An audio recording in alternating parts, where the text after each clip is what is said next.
नमस्कार साथियों, आप सभी को मेरे YouTube चैनल पर स्वागत है। आज हम लोग क्लास 9 का एक चैप्टर गति के बारे में अध्ययन करेंगे, जिसका इंग्लिश मीनिंग मोशन होता है। आप सभी इस इमेज में देख सकते हैं, यहाँ पे बहुत सारे गाड़ियाँ रुकी हुई हैं, अर्थात इनका स्थिति समय के साथ परिवर्तन नहीं हो रहा है। तब हम कहेंगे कि गाड़ी विरामावस्था में है, अर्थात ये रुकी हुई है। जब कोई वस्तु समय के साथ परिवर्तन नहीं होता है तब हम कहते हैं कि वस्तु विरामावस्था में है।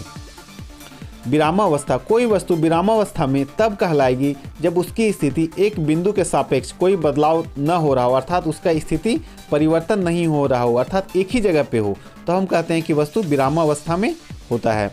आप देख सकते हैं इस इमेज में बहुत सारे पक्षी उड़ रही हैं, अर्थात हम कह सकते हैं कि इनका स्थिति समय के साथ परिवर्तन हो रहा है। तब हम कहेंगे कि ये सब चिड़ियाँ गतिशील अवस्था में, अर्थात ये गति अवस्था में है। यदि किसी वस्तु की स्थिति लगातार बदलाव हो, अर्थात किसी एक बिंदु के सापेक्ष, यह वस्तु गतिजा अवस्था या गतिशील अवस्था में कहलाएगी। जब वस्तु का स्थिति लगातार परिवर्तन होते रहता है तब हम कहेंगे कि वस्तु गतिशील अवस्था में है। अब हम लोग जानेंगे कि अदिश राशि क्या होती है। तो राशि दो प्रकार की होती है, एक सदिश राशि और एक अदिश राशि। तो जिन राशियों में सिर्फ परिमाण होता है, अर्थात मैग्नीट्यूड होता है, जिन राशियों का सिर्फ परिमाण होता है उन्हें हम अदिश राशि कहते हैं। परिमाण का मतलब होता है न्यूमेरिकल वैल्यू, अर्थात अंकीय मान। जैसे आप लिखते हैं कि चतरा से हजारीबाग का दूरी 50 किलोमीटर है, तो ये जो 50 हुआ, ये अंक हुआ, अंकीय मान हुआ, इसी को हम लोग बोलते हैं परिमाण। तो जिस राशि का अंकीय मान होता है, अर्थात उसका परिमाण होता है, तो हम उसे अदिश राशि कहते हैं। ओके, जैसे दूध लेते हैं 5 लीटर, लिखते हैं 5 लीटर्स, तो 5 जो हुआ वो इसका परिमाण हुआ, मात्रा हुआ, और तब इसे हम बोलेंगे अदिश राशि है। तो जिन राशि का सिर्फ परिमाण होता है उसे अदिश राशि कहते हैं। और जिन राशि का परिमाण और दिशा दोनों होता है, दिशा का मतलब डायरेक्शन, परिमाण और दिशा दोनों होगा, तो हम उसे सदिश राशि कहते हैं। जैसे अगर हम बोले कि यहाँ से उत्तर दिशा की ओर 5 किलोमीटर जाइए, उत्तर दिशा की ओर 5 किलोमीटर जाइए, तो ये सदिश राशि हो जाए, क्योंकि यहाँ पे हम दिशा भी बता रहे हैं। तो दिशा और परिमाण दोनों हो तो बोलेंगे उसे सदिश राशि, और जिसमें सिर्फ परिमाण होता है, अर्थात इसका अंकीय मान होता है, उसे अदिश राशि कहा जाता है। और हम लोग दूरी और विस्थापन के बारे में समझेंगे। तो आप देख सकते हैं इस इमेज में, यहाँ पे एक घर है और घर से हमें स्कूल जाना है, तो घर से दुकान होके स्कूल जा सकते हैं, या घर से हम इस मार्ग से होके स्कूल जा सकते हैं। तो ये प्रारंभिक स्थिति हुआ, अरे अंतिम स्थिति हुआ। तो प्रारंभिक स्थिति और अंतिम स्थिति के बीच का माप को दूरी बोलते हैं। ओके, दूरी कहा जाता है। प्रारंभिक और अंतिम स्थिति के बीच का माप को हम दूरी कहते हैं। और प्रारंभिक, ये भी प्रारंभिक और ये भी अंतिम है, लेकिन न्यूनतम दूरी है। प्रारंभिक स्थिति और अंतिम स्थिति के बीच के न्यूनतम माप को विस्थापन कहते हैं। ओके, तो दोनों में, प्रारंभिक और स्थिति दोनों में आएगा। तो प्रारंभिक स्थिति और अंतिम स्थिति के बीच के माप को दूरी कहते हैं, जबकि प्रारंभिक स्थिति और अंतिम स्थिति के बीच के न्यूनतम दूरी, न्यूनतम का मतलब कम से कम जो दूरी हुआ, उसे बोलते हैं विस्थापन। ओके, दूरी जो होता है वो अदिश राशि होता है। आप इस इमेज में भी देख सकते हैं, यहाँ पे प्रारंभिक स्थिति हुआ, तो यहाँ से जाते हुए अगर यहाँ हम पहुँच गए तो ये दूरी कहलाएगा। प्रारंभिक और अंतिम स्थिति के माप को हम लोग दूरी कहते हैं, जबकि न्यूनतम क्या होगा, यहाँ से यहाँ तक, ये भी तो हुआ, ये प्रारंभिक हुआ, ये अंतिम हुआ। तो प्रारंभिक और अंतिम स्थिति के बीच के न्यूनतम माप को विस्थापन कहते हैं। ओके, तो दूरी और विस्थापन में यह अंतर हुआ। अब दूरी जो होता है, किसे बोलेंगे दूरी, तो वास्तविक पथ, वस्तु की प्रारंभिक स्थिति और अंतिम स्थिति के बीच की माप को क्या बोलते हैं, दूरी कहते हैं। ओके, दूरी एक अदिश राशि है। दूरी क्या है, एक अदिश राशि है। केवल इसका क्या होता है, परिमाण होता है, इसका दिशा नहीं होता है। तो दूरी एक अदिश राशि है। दूरी एक अदिश राशि है जिसका केवल मापन होता है, अर्थात परिमाण होता है, मैग्नीट्यूड होता है, दिशा नहीं होती है। जैसे उदाहरण में रमेश 65 किलोमीटर दूरी चलता है, अब किस दिशा में जा रहा नहीं पता, लेकिन 65 किलोमीटर, यहाँ 65 लिखा हुआ है, तो 65 के अंकीय मान हुआ, अर्थात इसमें परिमाण हुआ, मापन हुआ, तो हम कहेंगे कि ये क्या है, अदिश राशि है। आप इस इमेज में देख सकते हैं, यहाँ पे वस्तु का जो विस्थापन हुआ ए से लेकर सी तक हुआ, क्योंकि प्रारंभिक यहाँ पे है और अंतिम यहाँ पे है। तो प्रारंभिक और अंतिम स्थिति के बीच का न्यूनतम माप जो हुआ वो 5 मीटर हुआ, अर्थात इसका विस्थापन 5 मीटर होगा। जबकि प्रारंभिक और अंतिम स्थिति के बीच का जो माप हुआ वो 7 मीटर होगा, अर्थात 3 + 4, तो 3 + 4 जो 7 आएगा, 7 इसका दूरी कहलाएगा और 5 इसका विस्थापन कहलाएगा। ओके, तो जो विस्थापन होता है, विस्थापन किसी वस्तु के प्रारंभिक एवं अंतिम स्थिति के बीच की न्यूनतम दूरी का मापन होता है। ओके, विस्थापन एक सदिश राशि है क्योंकि इसमें परिमाण और दिशा दोनों होते हैं, मापन और दिशा दोनों होता है। जैसे उदाहरण, रमेश घंटा घर से 65 किलोमीटर दक्षिण पश्चिम दिशा में जाता है। तो आप देख सकते हैं यहाँ पे एक दिशा दिया गया है, दक्षिण और पश्चिम। दक्षिण और पश्चिम जो दिशा हो गया और यहाँ पे परिमाण कितना है, 65 किलोमीटर। 65 जो उसका परिमाण हुआ और दक्षिण पश्चिम यहाँ दिशा हुआ, अर्थात हम कह सकते हैं कि जो विस्थापन होता है वो सदिश राशि होता है और दूरी जो होता है वो अदिश राशि होता है।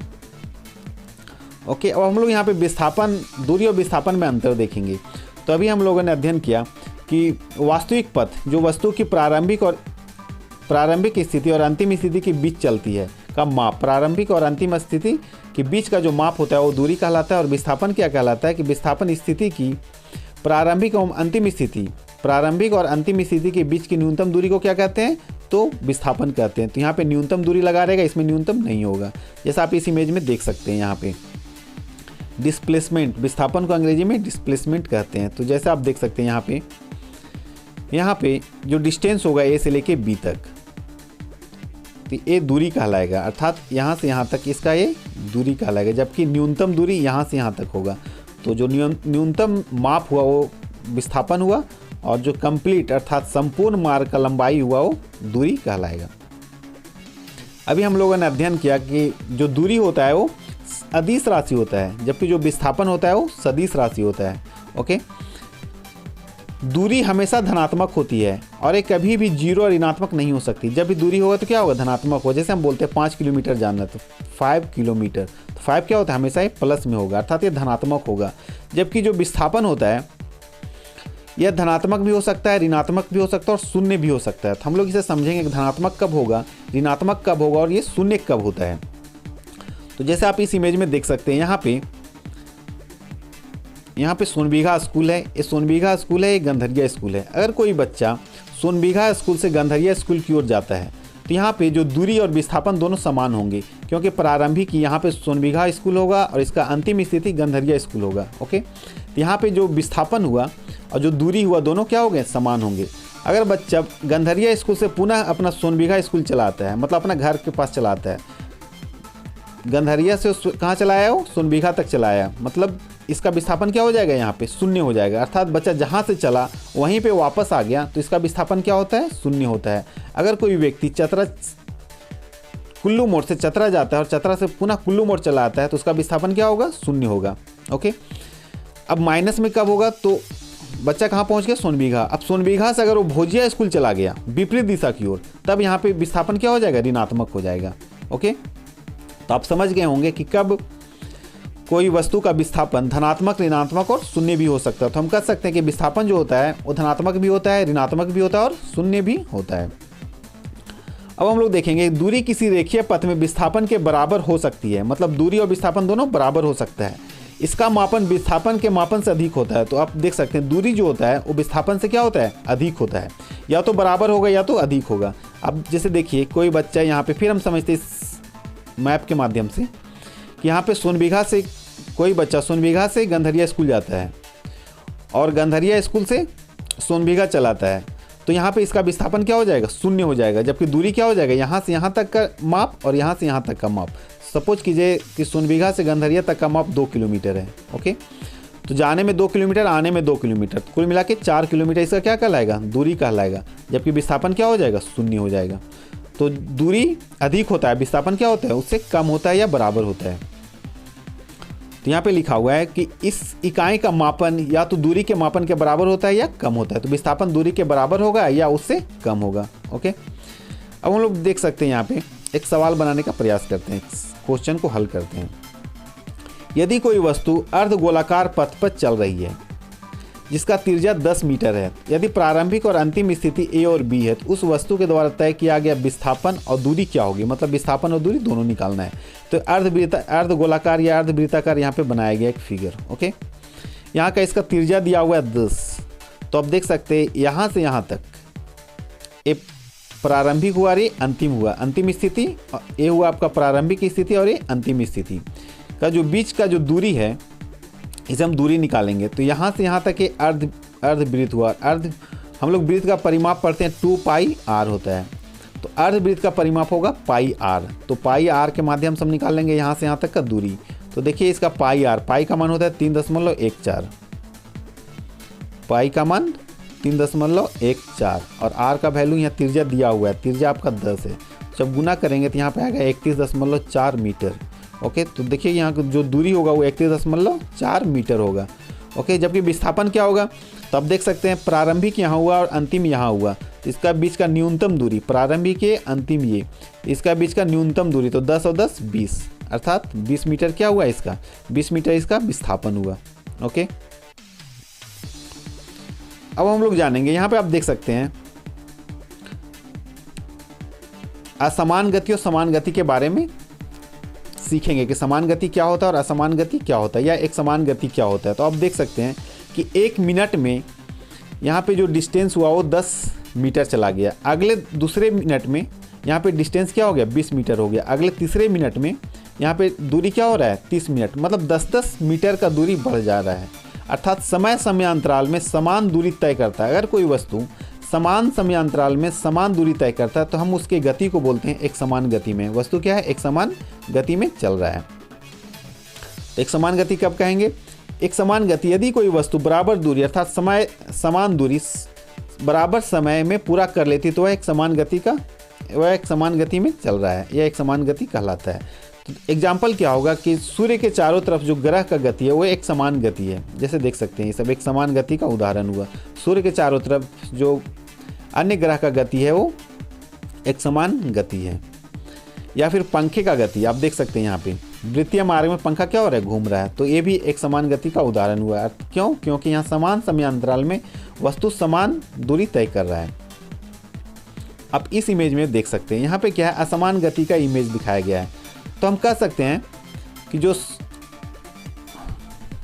एक समान गति है उसका ग्राफ एक सरल रेखा होता है, इसे दिमाग में रख लीजिएगा। एक समान गति का जो ग्राफ बनता है वो एक सरल रेखा होता है, जबकि असमान गति का जो ग्राफ है आप देख सकते हैं इस इमेज में, यहाँ पे असमान गति है। असमान गति का मतलब असमान समयांतराल में असमान दूरी तय करता है। कोई वस्तु समान समयांतराल में असमान दूरी तय करता है या असमान समयांतराल में असमान दूरी तय करता है तो हम उसे गति को बोलते हैं असमान गति है। जैसे आप देख सकते हैं इसका इमेज, यहाँ पे असमान गति का एक ग्राफ बनाया गया है। तो यहाँ पे इसका जो ग्राफ बना है एक वक्र रेखा है, अर्थात एक टेढ़ा मेढ़ा रेखा है। तो जब वक्र रेखा बनता है तो असमान गति का ग्राफ होता है, और जब एक सरल रेखा होता है तो एक समान गति का ग्राफ होता है। ओके, यहाँ भी आप देख सकते हैं यहाँ पे एक जो सरल रेखा है वो टेढ़ा मेढ़ा है, अर्थात ये असमान गति का ग्राफ हुआ। असमान गति किसे कहते हैं, यदि कोई अलग अलग दूरी अलग अलग समय में पूरी कर लेता है, मतलब समय भी अलग अलग लगेगा और तय किया गया दूरी भी क्या है अलग अलग है, तब हम उसे असमान गति कहते हैं कि वो गति क्या है असमान गति है। जैसे यहाँ पे बाइक पे सवार हैं एक आदमी, तो जब बाइक चलाते हैं तो बाइक जो चलता है वो असमान गति में चलता है। क्यों, क्योंकि जैसे ही टर्न आएगा, मोड़ आएगा, तो वहाँ पे आपको बाइक को धीमा करना पड़ेगा। जब ढलाव होगा तो आपका बाइक तेज़ी से चलेगा, और जब चढ़ाव होगा तो बाइक आप ऑटोमेटिक धीरे धीरे जाएगा। तो हम कह सकते हैं कि यहाँ पे ये असमान गति में बाइक चल रही है। यहाँ पे बहुत सारे बच्चे स्कूल जा रहे थे, यहाँ भी इनका गति क्या होगा असमान गति हुआ, क्योंकि यहाँ पे भी असमान समयांतराल में असमान दूरी तय किया जा रहा है। और यहाँ पे बहुत सारे पक्षी उड़ रहे हैं, तो हम कह सकते हैं कि इनका भी गति क्या है असमान गति है। तो असमान गति 2 प्रकार के होते हैं। कौन कौन होते हैं, तो पहला आपका है त्वरित गति। त्वरित गति का मतलब होता है यदि वस्तु की गति के समय के साथ लगातार बढ़ती जा रही है तो वह गति क्या कहलाएगा, त्वरित गति या त्वरण गति कहलाएगी। समय के साथ लगातार बढ़ रहा है, मतलब उसमें कम नहीं हो रहा है। जैसे पहला चला 20, उसके बाद 30, गति गाड़ी का गति क्या है 20, उसके बाद 30, उसके बाद 40, उसके बाद 60, उसके बाद 70, लगातार क्या हो रहा है बढ़ रहा है, तब इसे बोलते हैं त्वरित गति। ओके, और अगर वस्तु की गति लगातार घट रही है, अर्थात गति पहले 60 का स्पीड से चल रहा था, उसके बाद गति 40 का हो गया, उसके बाद 30 का हो गया, तो लगातार ये क्या हो रहा है, घट रहा है। तो वस्तु की गति समय के साथ लगातार घटती है तब वह मंदन गति कहलाती है। ओके, और लगातार बढ़ती है तो वह त्वरित गति कहलाती है। तो मंदन गति में क्या होता है कि वस्तु का जो गति होता है वो लगातार घटता है, जबकि त्वरित गति में वस्तु का जो गति होता है वो लगातार बढ़ता है। अब चाल किसे कहते हैं, तो गति के दर की मापन, गति को मापना है, कैसे मापना है, तो उसे हम चाल कहते हैं। जब गति के दर को माप लेते हैं तो उसे हम चाल कहते हैं। जैसे आप देख सकते हैं इस इमेज में, यहाँ पे किनका चाल अधिक है, कौन अधिक तेजी से दौड़ रहे हैं, तो यहाँ पे हमें स्पीड निकालना पड़ेगा, अर्थात चाल निकालना पड़ेगा। तो एक निश्चित समय में तय किया गया दूरी, एक निश्चित समय में तय किया गया दूरी को क्या बोलते हैं, चाल कहते हैं। तो चाल बराबर क्या होता है, दूरी बटा समय। तो आप जानते हैं कि चली गई दूरी बटा लिया गया समय चाल होता है। तो चाल बराबर दूरी बटा समय। अब देखिए चाल क्या है, तो अदिश राशि है। चाल क्या है, चाल एक अदिश राशि है जिसमें केवल क्या होता है, मापन होता है, इसमें दिशा रहित होती है, अर्थात इसमें दिशा नहीं होता है। तो चाल का मात्रक क्या हो जाएगा, मीटर प्रति सेकेंड। क्यों, तो हम जानते हैं कि चली गई दूरी का मापन जो होता है, दूरी को मापते हैं मीटर में, और समय का जो मात्रक होता है वो सेकेंड में होता है, तो मीटर प्रति सेकेंड। तो मीटर प्रति सेकेंड को हम लोग ऐसे भी लिखते हैं, मीटर सेकेंड के पावर में -1। तो मीटर प्रति सेकेंड को लिखने का तरीका दोनों क्या है, एक ही है, मतलब दोनों एक ही है, लिखने का तरीका अलग अलग है। यदि कोई वस्तु समान गति से विचरण कर रहा था, समान गति से चल रहा, तो उसका चाल भी क्या होगा, समान चाल होगा। और कोई वस्तु असमान गति में चल रहा है तो उसका चाल भी क्या हो जाएगा, एक समान न रहकर असमान चाल हो जाएगा। ओके, और जब वस्तु का असमान चाल होता है तो हम उसे वहाँ पे औसत चाल निकालते हैं। तो औसत चाल निकालने का सिंपल फॉर्मूला है कि कुल दूरी और बटा कुल समय। तो एक सवाल यहाँ पे बनाते हैं, एक सवाल देखिए क्या है यहाँ पे, कि यदि कोई मोटर कार 20 किलोमीटर की दूरी 1 घंटे में और 40 किलोमीटर की दूरी 1 घंटे में और अंत के 30 किलोमीटर की दूरी 1 घंटे में तय कर लेती है, तो यहाँ पे असमान गति हुआ। तो असमान गति तो यहाँ पे असमान चाल होगा, और असमान चाल के लिए फिर औसत चाल निकालना पड़ेगा। तो देखिए कुल दूरी कितना हुआ, तो 20 किलोमीटर प्लस अगले है 40 किलोमीटर और प्लस अगले है 30 किलोमीटर, एक कुल दूरी हुआ। कुल समय कितना हुआ, तो फर्स्ट में 1 घंटा लग रहा है, आगे में भी 1 घंटा लग रहा है और आगे में भी 1 घंटा लग रहा है। तो जोड़ते हैं इसे 40 और 30, 30 और 40 70 और 20 90, और यहाँ पे 113, तो 90/3, यहाँ पे कितना आया 90/3, ऐसे काटेंगे तो कितना आएगा 30, अर्थात इसका चाल क्या हुआ 30 किलोमीटर पर आवर। तो औसत चाल कितना निकला 30 किलोमीटर पर आवर। तो इसका आंसर हो जाएगा 30 किलोमीटर प्रति आवर। अब यहाँ एक सवाल है, किसी वस्तु की चाल का मापन मीटर प्रति सेकेंड और किलोमीटर की दर प्रति घंटा में करे, तो यदि वस्तु की 40 किलोमीटर की दूरी 5 घंटों में पूरा करता है, मतलब यहाँ दोनों निकालना है, मीटर प्रति सेकेंड में भी निकालना है। ओके, तो मीटर प्रति सेकेंड में निकालने का एक रूल होता है, इसे हम लोग सीखेंगे। तो चाल बराबर क्या होता है, दूरी बटा समय। यहाँ दूरी कितना है 40 और समय कितना है 5 घंटा, तो कटेगा तो कितना आएगा 8 किलोमीटर प्रति घंटा। हम लोग चेक कर लेते हैं कि चाल को किलोमीटर प्रति घंटा में है तो उसे मीटर प्रति सेकेंड में कैसे बदले, या मीटर प्रति सेकेंड में तो उसे किलोमीटर पर आवर में कैसे बदला जाए। तो देखिए यहाँ पे kilometre per hour, okay 1 kilometre, तो हम इसे लिखते हैं 1 किलोमीटर बराबर क्या होता है 1000 मीटर। ओके, और 1 घंटा बराबर होता है 3600 सेकेंड। यहाँ पे कैंसिलेशन लॉ का यूज करेंगे तो 2 0 से 2 0 कटा, यहाँ पे 2 काटेंगे तो ये 5 हो जाएगा, 2 कटेगा तो 18 होगा। अर्थात किलोमीटर पर आवर को मीटर प्रति सेकेंड में बदलना है तो 5/18 से गुना करना पड़ेगा। ओके, यदि चाल आपका किलोमीटर पर आवर में है और उसे बदलना है मीटर प्रति सेकेंड में, तो हमें 5/18 से गुना करना पड़ेगा। जबकि चाल अगर मीटर प्रति सेकेंड में है और उसे किलोमीटर पर आवर में बदलना है तो उसे हमें 18/5 से गुना करना पड़ेगा। ओके, यहाँ किलोमीटर पर आवर हो जाएगा, यहाँ पे किलोमीटर पर आवर। तो आप समझ गए होंगे कि चाल अगर किलोमीटर पर घंटा में दिया हुआ है तो उसे गुना 5/18 से करेंगे। अगर चाल मीटर प्रति सेकेंड में दिया हुआ और किलोमीटर पर आवर में बदलना है तो उसे 18/5 से गुना किया जाएगा।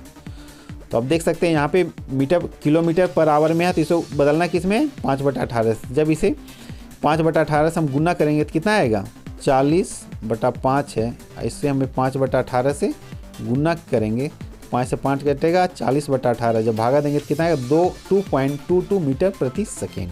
ओके, अब हम लोग वेग के बारे में पढ़ते हैं। वेग क्या होता है?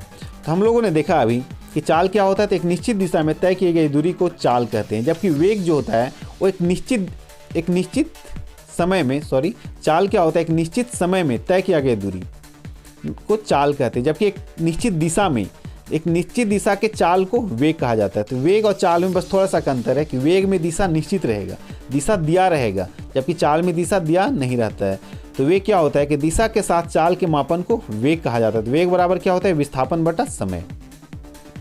तो वेग क्या है? वेग एक सदिश राशि है, क्योंकि यहाँ पे विस्थापन क्या एक सदिश राशि है। तो वेग एक सदिश राशि है जिसका परिमाण और उसकी मापन और दिशा दोनों होता है, अर्थात वेग सदिश राशि, इसमें मापन और दिशा दोनों होगा।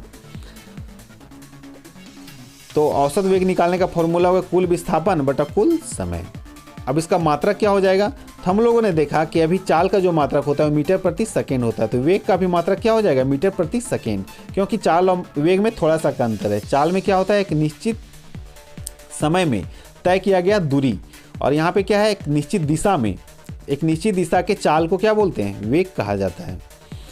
तो वेग का मात्रक हो जाएगा मीटर प्रति सेकेंड। तो वेग बराबर क्या होता है? विस्थापन बटा समय, और क्या होता है? सदिश राशि। हम लोगों ने देखा यहाँ वेग भी है, वो धनात्मक भी हो सकता है, ऋणात्मक भी हो सकता है और शून्य भी हो सकता है। क्यों? हम लोगों ने अध्ययन किया कि विस्थापन जो होता है वो 0 भी होता है, शून्य भी होता है, धनात्मक भी होता है और ऋणात्मक भी होता है। इसलिए वेग शून्य भी हो सकता है, ऋणात्मक भी हो सकता है और धनात्मक भी हो सकता है। अब हम लोग जानेंगे त्वरण। तो त्वरण क्या होता है कि वेग परिवर्तन की दर के मापन करना, मतलब वेग उसका जो बदल रहा है उसको माप लेना त्वरण कहलाता है। तो असमान गति की स्थिति यदि लगातार वेग बढ़ रहा है तो त्वरण होता है। तो वेग समय के साथ परिवर्तन की दर, वेग में परिवर्तन की दर को क्या कहा जाता है? त्वरण कहा जाता है। तो त्वरण बराबर क्या हो जाएगा? त्वरण बराबर होगा वेग में परिवर्तन बटा समय। अब देख सकते हैं यहाँ पे, अगर यहाँ पे क्या हो रहा है, गाड़ी का जो चाल है, गाड़ी का जो वेग है वो लगातार बढ़ रहा है। जब बढ़ता है तो उसे हम त्वरण कहते हैं। गाड़ी का वेग अगर लगातार बढ़े तो हम कहते हैं त्वरण। अब देख सकते हैं गाड़ी में 2 प्रकार का मीटर होता है, एक स्पीड को बताता है अर्थात चाल को बताता है। तो जो चाल को यहाँ पे देख रहे हैं, इस चाल को, तो जो चाल को बताता है उसे स्पीडोमीटर कहते हैं। एक दूरी को यहाँ बता रहा है, देखिए यहाँ पे ये दूरी को बताता है, तो दूरी को मापन को ओडोमीटर कहते हैं। तो गाड़ी के जो दूरी को मापता है उसे ओडोमीटर कहते हैं, जबकि जो चाल को मापता है उसे स्पीडोमीटर कहते हैं। तो त्वरण बराबर क्या हो जाएगा? वेग में परिवर्तन। तो वेग में परिवर्तन का मतलब प्रारंभिक वेग और अंतिम वेग। तो यहाँ पे त्वरण बराबर क्या होगा? v minus you by T. Okay, v क्या है? तो v जो है आपका अंतिम वेग है। प्रारंभिक वेग का मतलब जो शुरू में चलने समय वेग, मतलब जो गाड़ी जब चल रही थी उस समय का वेग। अंतिम वेग का मतलब रुकने समय उसका वेग क्या था। तो v minus you by T, T का मतलब लिया गया समय। तो त्वरण कब कहलाएगा? जब अंतिम वेग ज़्यादा होगा और प्रारंभिक वेग कम होगा, अर्थात v बड़ा होगा u से, तब यहाँ पे धनात्मक हो जाएगा। और हम ऐसे भी कह सकते हैं कि धनात्मक त्वरण को धनात्मक हो जाएगा यहाँ पे, तो त्वरण कहलाएगा। ओके, अब मंदन किसे कहते हैं? तो जब असमान गति की स्थिति में वेग लगातार घट रहा है तब मंदन होती है। तो लगातार वेग बढ़ रहा है तो हम बोलेंगे त्वरण, और लगातार वेग घट रहा है और उसका वेग के समय के साथ परिवर्तन की दर और उसका मापन करना है। लगातार वेग घट रहा है और उसको हम लोग माप कर रहे हैं, तो यह मंदन कहलाएगा। तो मंदन भी निकालने का वही फॉर्मूला होगा जो आपका त्वरण निकालने का फॉर्मूला। तो मंदन में क्या हो जाएगा कि जो प्रारंभिक वेग है वो अधिक हो जाएगा और अंतिम वेग उसका कम हो जाएगा, यहाँ पे ऋणात्मक हो जाएगा, तब उसे हम मंदन कहते हैं। आप जैसे इस इमेज में देख सकते हैं, यहाँ पे अगर गाड़ी का स्पीड 40 से 20 पे आ जाए और 20 से 10 पे और 10 पे 0 आ जाए, तो यहाँ पे क्या होगा? मंदन होगा, क्योंकि गाड़ी का वेग लगातार घट रहा है। तो मंदन का एसआई मात्रक, मंदन क्या हो जाएगा? यहाँ पे भी मंदन क्या हो सकता है? तो मंदन का जो राशि होगा, मतलब मंदन का मान जो होगा वो प्लस भी होगा, माइनस भी होगा और 0 भी होगा। अब मंदन का एसआई मात्रक, त्वरण का जो एसआई मात्रक होगा वही मंदन का भी एसआई मात्रक होगा। तो मंदन का हम या त्वरण का एसआई मात्रक देखते हैं। तो वेग का एसआई मात्रक होता है मीटर प्रति सेकेंड और समय का मात्रक होता है सेकेंड। ओके, तो यहाँ पे क्या हो जाएगा? मीटर प्रति सेकेंड स्क्वायर। तो त्वरण का एसआई मात्रक होगा मीटर प्रति सेकेंड स्क्वायर। इसे ऐसे भी लिखा जा सकता है मीटर एस के पावर में -2 अर्थात मीटर प्रति सेकेंड स्क्वायर। तो त्वरण का मात्रक क्या हो गया? मीटर प्रति second square. So thank you watching this video.